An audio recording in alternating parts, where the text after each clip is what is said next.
আসসালামু আলাইকুম সম্মানিত দর্শক শ্রোতা, আশা করছি আপনারা ভালো আছেন।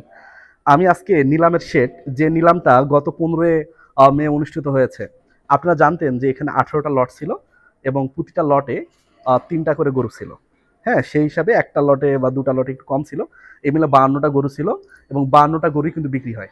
কিন্তু তারপরও আমি আজকে দেখতেছি যে এখানে 3টা লটের গরু এখনো আছে। এ একটা লট, এই একটা লট, আর ওইদিকে একটা লট। তো এখানে 3টা গরুর বদলে 2টা আছে, আরেকটা এই গরুর যে লটের যে সাতের গরু, এটা কিন্তু পাশে আছে। ওই দুটারও লটের যে সাতের গরু সেটা কিন্তু পাশে আছে, এবং ওই যে পিছনের যে গরু সেটাও কিন্তু পাশে আছে। তো মূলত এগুলা কি বিক্রি হয়নি নাকি? আসলে আমি আপনাদেরকে বলি যে এখানকার কাহিনীটা একটু বলি, যে 18টা লটের 18টা লটই বিক্রি হয়েছে।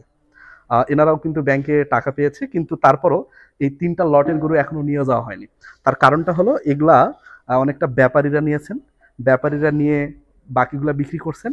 এই 3টা লট এখনো বিক্রি করতে পারেনি, কিংবা অন্য কোথাও নিয়ে যাবে এরকম একটা প্ল্যান আছে, সে কারণে কিন্তু নেয়নি। আমি যদি আপনাদের একটু কাছ থেকে দেখাই, এই দুটাই কিন্তু গাভী, এই দুটাই কিন্তু গাভী।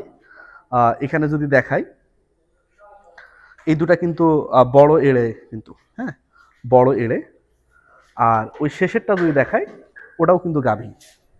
তাহলে এখানে আছে 3টা লট, এদের প্রত্যেকের সাথে একটা করে, দুটা করে বাচ্চা কিন্তু ওইদিকে আছে।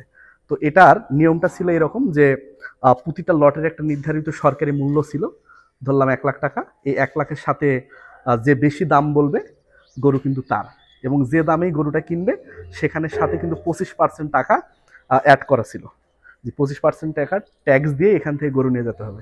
সব গরু বিক্রি হয়েছে। এই গরুগুলো হয়তো 2-1 দিনের মধ্যে যারা নিছেন তারা হয়তো নিয়ে যাবে। তো ভালো থাকবেন, সুস্থ থাকবেন, এবং নেক্সট নিলামে আমি আপনাদেরকে আবার জানাবো। ততদিন পর্যন্ত আল্লাহ হাফিজ।